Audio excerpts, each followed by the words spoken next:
Welcome to this comprehensive guide on leveraging C# generics for efficient object pooling, a crucial technique for optimizing performance in C# and Unity development.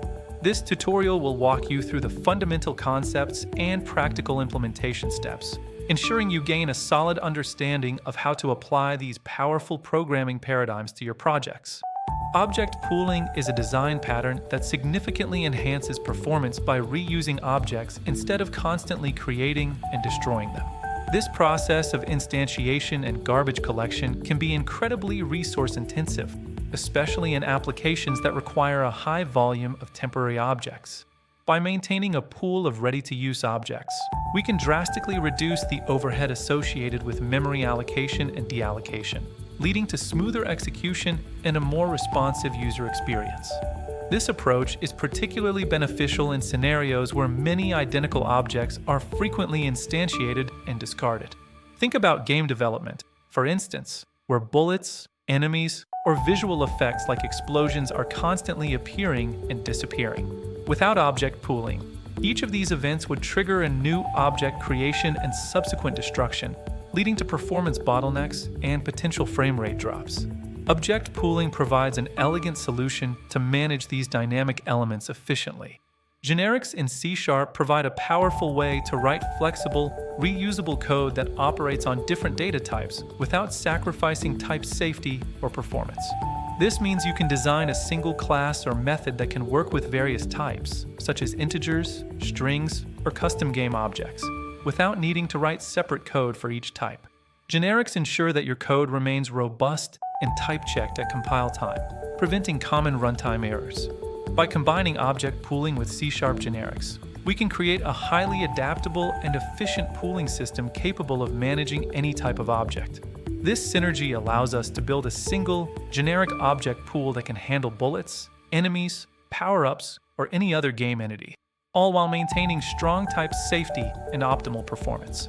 This approach significantly reduces code duplication and promotes a more modular and maintainable code base. Let's begin by setting up our project in Visual Studio.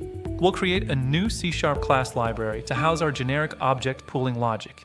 This class library will be a standalone component that can be easily integrated into any Unity project or other C# applications, promoting reusability and clean architecture. We'll name it something descriptive, like Generic Object Pooling Library. First, we define a generic object pool T class. The T signifies that this class can work with any type of object, making it incredibly versatile.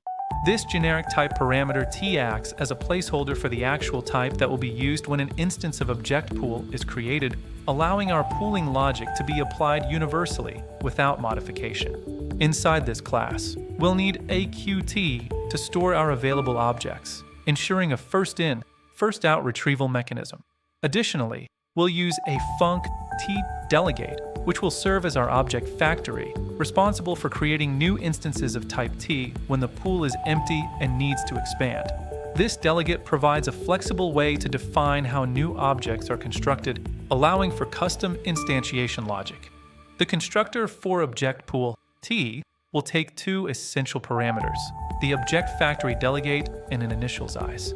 Upon construction, the pool will be populated with a specified number of objects by repeatedly invoking the object factory and enqueuing the newly created instances. This pre-population ensures that a certain number of objects are immediately available, reducing initial allocation overhead during gameplay. Next, we implement the get method, which is responsible for retrieving an object from the pool. This method first checks if there are any available objects in the _AvailableObjects queue. If the queue is not empty, it dequeues and returns an existing object. However, if the pool is empty, it intelligently uses the object factory to create a brand new instance, ensuring that an object is always returned when requested. The return method is equally important as it places an object back into the pool for future reuse. When an object is no longer needed, instead of destroying it, we simply call return to add it back to our _AvailableObjects queue. This crucial step prevents unnecessary garbage collection cycles, which are a common source of performance hitches in C# applications, especially in game development. For Unity, It's often beneficial to have an interface for pooled objects, allowing them to reset their state when returned to the pool and prepare for reuse. We'll define an interface named iPooledObject with methods like onObjectSpawn and onObjectDespawn. These methods provide a standardized way for pooled objects to manage their internal state and external dependencies, ensuring they are always in a consistent and ready-to-use condition. We can then modify our get and return methods to intelligently call onObjectSpawn and onObjectDespawn respectively, but only if the object retrieved or returned implements the iPooledObject interface. This conditional execution ensures that only objects designed to manage their state through this interface will have these methods invoked, maintaining flexibility for other types of pooled objects that might not require such state management. Now, let's switch to Unity and see how to integrate this generic object pool into a game environment. We'll demonstrate how to set up a simple scene and connect our C# class library to Unity's game objects, bringing our theoretical pooling system into a practical, interactive context. This transition will highlight the seamless interoperability between our generic C# code and the Unity engine. We'll create a simple bullet class that implements iPooledObject and has a rigid body component for movement. This bullet class will serve as a concrete example of a game object that benefits greatly from object pooling due to its frequent instantiation and destruction. We'll ensure its properties are set up correctly to interact with Unity's physics system. The onObjectSpawn method within our bullet script will be crucial for resetting the bullet's position, rotation, and velocity, making it ready for immediate reuse. This method will ensure that each time a bullet is retrieved from the pool, it appears as a fresh, newly spawned object, regardless of its previous state. This is vital for maintaining consistent gameplay mechanics. Conversely, onObjectDespawn might disable the bullet's game object or perform other cleanup tasks, such as stopping particle effects or resetting timers. This method prepares the object for its return to the pool, ensuring it's in a dormant state and doesn't interfere with game logic while inactive. It's a critical step in preventing unintended side effects from reused objects. Next, we'll create a bullet pool manager script in Unity. This manager will be a singleton or a persistent object in our scene, holding an instance of our object pool bullet. Its primary role will be to provide a centralized access point for other game scripts to request and return bullet objects, abstracting away the underlying pooling logic and simplifying bullet management. In the awake method of Bullet Pool Manager, we initialize the object pool, passing a Lambda function to create new bullet instances. This Lambda function will typically involve instantiate to create a new bullet game object from a prefab, and then retrieve its bullet component. This setup ensures that our pool manager knows exactly how to generate new bullets when needed. We'll also need a reference to our bullet prefab and an initial pool size variable, both exposed in the Unity inspector. The bullet prefab allows us to specify which game object should be used as the template for new bullets, while initial pool size lets us control how many bullets are pre-allocated when the game starts, providing a balance between immediate availability and memory usage. To spawn a bullet, we simply call _bulletPool, get from our bullet pool manager. This method efficiently retrieves an available bullet from the pool, or, if none are available, it intelligently creates a new one using our defined factory function. This single line of code encapsulates all the complex logic of object retrieval, making bullet spawning incredibly straightforward and performant. After using the bullet, perhaps after it hits a target or goes off screen, we call _bulletPool, return to place it back into the pool, ready for its next use. This action effectively recycles the bullet, preventing its destruction and subsequent garbage collection. It's a simple yet powerful mechanism that completes the pooling cycle and ensures continuous performance optimization. Let's demonstrate this in action. We'll create a simple script to continuously spawn and depawn bullets, simulating a rapid-fire scenario. This will allow us to observe the performance benefits of object pooling in real time, showcasing how our system handles a high volume of object requests without performance degradation.